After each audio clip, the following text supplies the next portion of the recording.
अस्सलाम वालेकुम दोस्तों, मैं हूं मोहम्मद अमजद और आप देख रहे हैं मेरा यूट्यूब चैनल। आज हम बात करेंगे कि दिसंबर के महीने में कौमी बचत की जो स्कीम्स हैं उसमें जो प्रॉफिट मिलता है उसमें कितना इजाफ़ा होगा।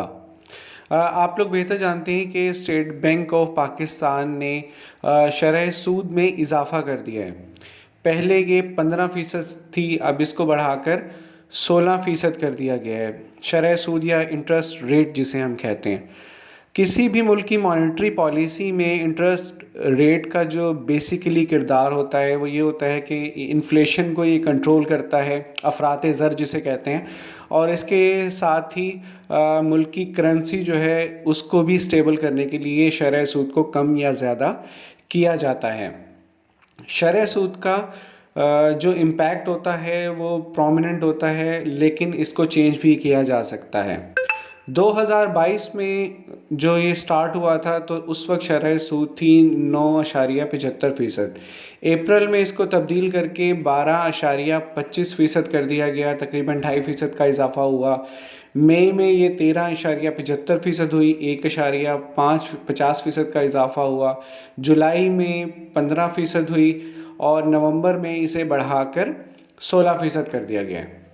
मुल्क की तारीख अगर हम 30 साल पिछले उठाकर देखें तो 1996 में ये सबसे ज़्यादा 20% थी और 2016 में ये सबसे कम 5.75% थी। दरमियान में ये अप डाउन होती रही है, कभी कम हुई है, कभी ज़्यादा हुई है, लेकिन सबसे कम और सबसे ज़्यादा ये थी।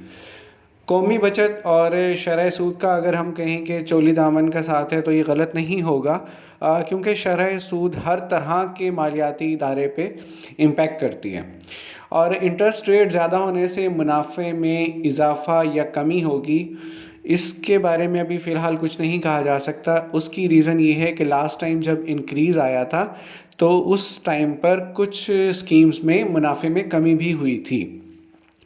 और कौमी बचत के जो भी डिसीजंस होते हैं, क्योंकि ये विफाक का इदारा है, विफाक के अंडर आता है, तो फाइनेंस डिवीज़न जो है वो इसके फ़ैसले लेता है। State bank of Pakistan just policy देता है, उसके बाद फाइनेंस डिवीज़न ये फ़ैसला करता है कि मुनाफे में कमी या ज़्यादती होगी।